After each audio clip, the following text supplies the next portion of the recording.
Hotel सवाई Malhar family restaurant bar व banquet hall AC non AC अस्सल मराठमोळं ग्राहकांच्या पसंतीस पडलेलं मुंबई नाशिक महामार्गावरील एकमेव ठिकाण लग्न समारंभ साखरपुडा वाढदिवस सेवानिवृत्ती तसेच विविध कार्यक्रमांसाठी उत्तम ठिकाण हॉटेल सवाई मल्हार आणि सवाई बँक्वेट हॉल। चवीचा शोध इथेच संपतो। आमचे काही दलाल त्यांच्या जोडीने त्यांच्याकडे उपस्थित असतात म्हणून ते हल्ले आपल्यावर करू शकतात। जर हल्लेखोरांच्या खबरी तुमच्या बैठकीत असतील तर हे हल्ले आपण आयुष्यात थांबवू शकत नाही। स्वतःच्या जीवावर आपलं राजकारण उभं करायचं असेल, आपलं समाजकारण उभं करायचं असेल तर किरण चन्ने सारखा कार्यकर्ता आपल्याला जपावं लागेल। तर तुम्हाला खरोखर जर आव्हान द्यायचं असेल तर फक्त इथं टाळ्या वाजून गर्दी करून भाषणं देऊन आम्ही तलवारी घेऊ, आम्ही प्रक्षोभक टीम तयार करू, मारामाऱ्या करू, काही होणार नाही। तुम्ही राहता त्या वस्तीत एकही मनुवादाला आपल्या घराचं एकही मत जाता कामा नये याची जबाबदारी घ्या आणि आपल्या सगळ्यांचा बाप फक्त डॉक्टर बाबासाहेब आंबेडकर असला पाहिजे, हेगडेवार गोलवालकर चालणार नाही। नमस्कार, मी संजय भालेराव शहापूर गजालीत आपले स्वागत आहे। आत्ताच आलो, उशीर झाला दादा। गणपतीचा काळ आहे, कल्याण ब्रिज जाम आहे, बरेच गणपती रस्त्याने निघाले त्यामुळे थोडासा उशीरच झाला आणि अनेक मान्यवरांची जी सूचना होत्या त्या हुकल्या। परंतु आता मी ज्या काही गोष्टी ऐकतोय, किरण दादाशी संबंध अनेक वर्षापासूनचा आहे। चळवळीत तयार श्यामदादांच्या नेतृत्वाखाली, त्यांच्या आदर्शाखाली आणि किरण दादा सारख्या लोकांना बघून तयार झालोय।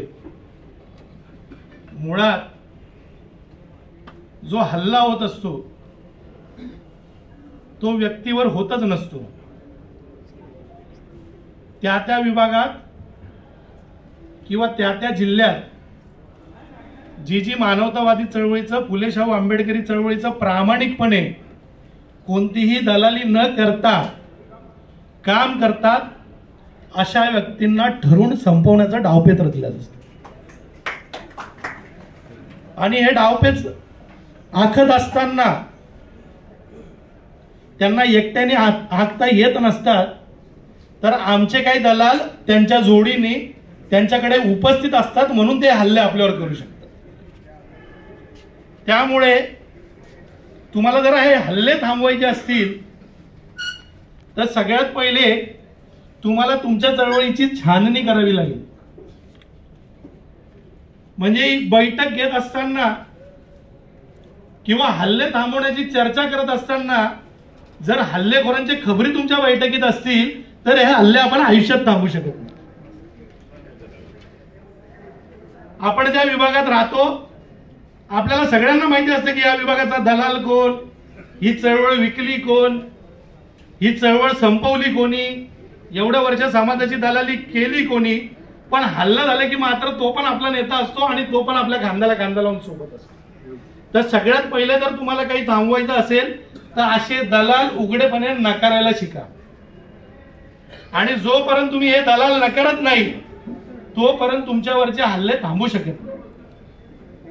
आता राहिला मुद्दा की किरण दादा हा वकील आहे आणि वकील असल्यानंतर तो भिवंडी बार काउन्सिलचा असोसिएशनचा अध्यक्ष आहे आणि ज्या वेळेस एखाद्या वकिलावर हल्ला होतो म्हणजे किरण दादा जर एखादा सवर्ण समाजाचा वकील असता तर इथे अनेक इतर समाजाचे वकील तुम्हाला आज उपस्थित दिसले असते।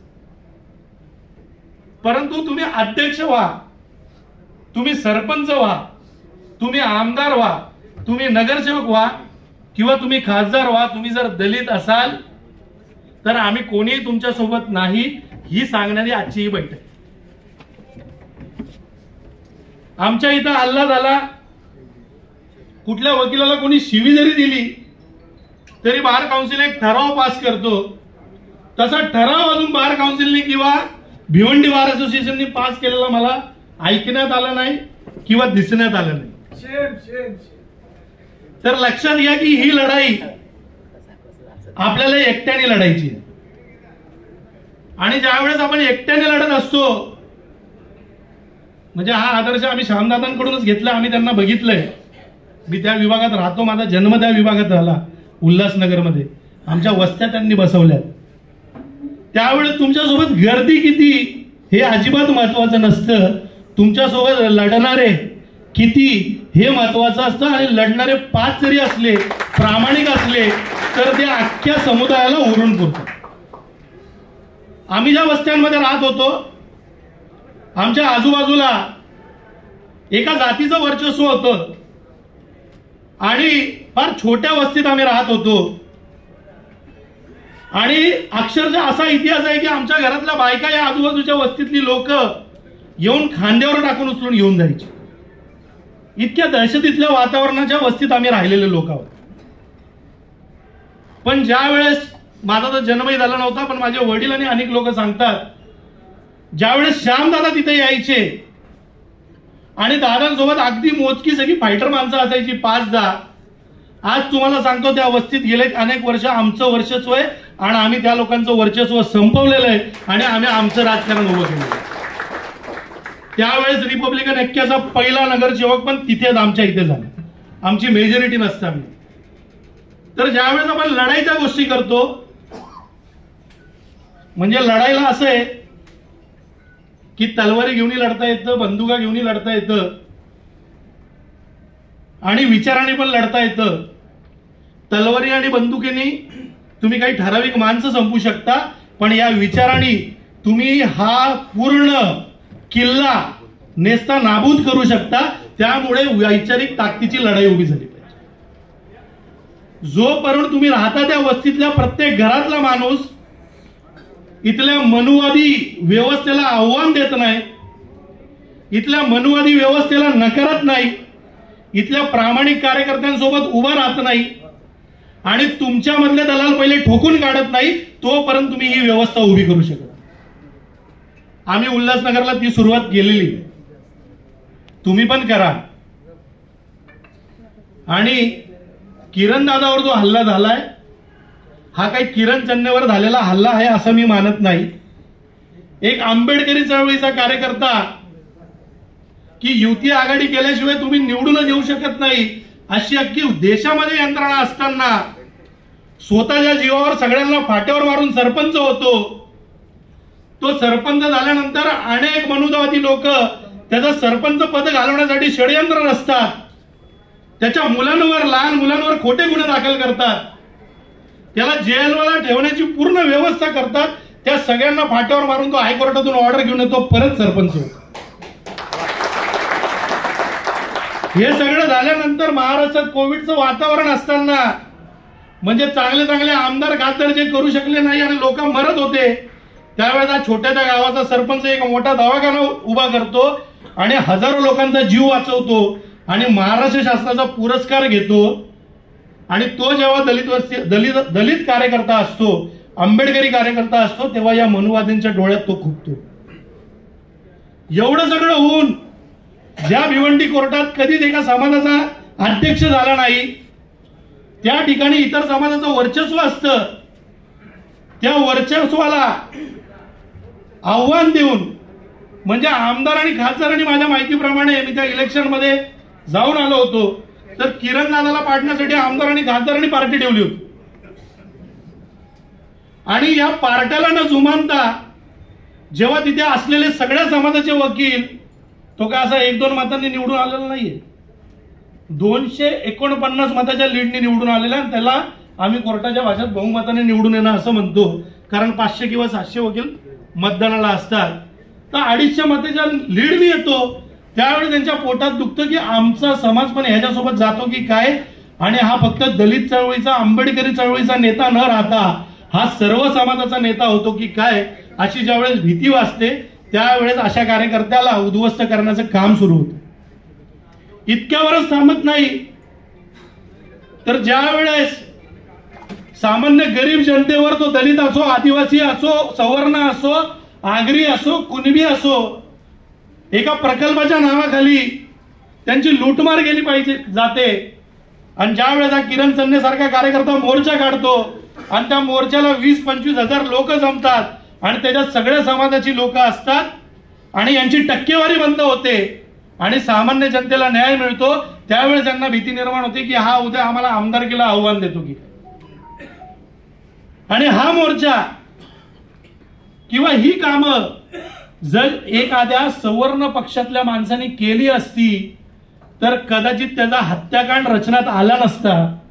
परंतु हा आंबेडकरी चळवळीचा कार्यकर्ता आहे आणि समाजात जर हा उद्या आमदार झाला तर अख्ख्या समाजात जो मेसेज गेलेला आहे की आपण सत्ता फक्त गुलामी करूनच काबीज करू शकतो, हा त्याला एक इतिहास ठरेल, अपवाद ठरेल आणि हा लोकांना दाखवून देईल की राजकारण करण्यासाठी आणि सत्ता काबीज करण्यासाठी आणि लोक मिळवण्यासाठी कोणत्याही युती आघाडीची किंवा कोणाची पाय साठण्याची गरज नाही.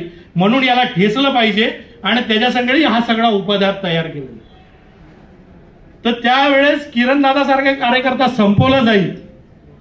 त्यावेळेस माझ्यासारखे इथे उपस्थित अनेक लोक जे स्वतंत्र बीजेपीला, RSSला, मनुवादी व्यवस्थेला फाट्यावर मारून स्वतःचं समाजकारण आणि राजकारण उभं करण्याचं स्वप्न बघताय, ही सगळी तरुण घरी बसतील. त्यामुळे आपले जर स्वप्न पूर्ण करायचे असतील, स्वतःच्या जीवावर आपलं राजकारण उभं करायचं असेल, आपलं समाजकारण उभं करायचं असेल तर किरण चन्ने सारखा कार्यकर्ता आपल्याला जपावं लागेल आणि त्याच्यासाठी पाहिजे ती आहुती देण्याची या समाजाची तयारी असली पाहिजे. किरणदादा चन्ने सारखे लोक ही आपल्या समाजाची ऍसेट आहे आणि जर ऍसेटच उद्ध्वस्त झाली, कार्यकर्तेच जर उद्ध्वस्त झाली तर हा समाज लढू शकत नाही. ही गोष्ट तुम्ही लक्षात घ्या. आणि या मीटिंगचा अजेंडा हा आहे की मधुवादांना आव्हान. तर तुम्हाला खरोखर जर आव्हान द्यायचं असेल तर फक्त इथं टाळ्या वाजून, गर्दी करून, भाषणं देऊन, आम्ही तलवारी घेऊ, आम्ही प्रक्षोभक टीम तयार करू, मारामाऱ्या करू, काही होणार नाही. तुम्ही राहता त्या वस्तीत एकही मनुवादाला आपल्या घराचं एकही मत जाता कामा नये, याची जबाबदारी घ्या. तुमच्यावरचे अन्याय अत्याचार थांबतील. मी अनेक लोक बघितलेत भाषणात अशी भाषणं करणार की आपल्याला वाटणार की हा माणूस बापरे आंबेडकरी चळवळीचाच माणूस आहे. पण ज्यावेळेस इलेक्शनची एक दिवस आधीची रात्र असते त्यावेळेस समजतो अरे हा भोसडीचा तर आपला नाहीच आहे. आणि अशा लोकांना सोबत घेऊन आपण लढणार आहोत का? तर त्याचं उत्तर नाहीये. आपण संख्येने कमी असलो तरी चालेल, आपण प्रामाणिक असलो पाहिजे, आपण निष्ठावान असलो पाहिजे आणि आपल्या सगळ्यांचा बाप फक्त डॉक्टर बाबासाहेब आंबेडकर असला पाहिजे. हेगडेवार गोलवलकर चालणार नाही. इतकंच बोलून इथं थांबतो. जय भीम, जय बुद्ध, जय भारत. ताज्या घडामोडींसाठी पाहत राहा शहापूर गजाली. धन्यवाद.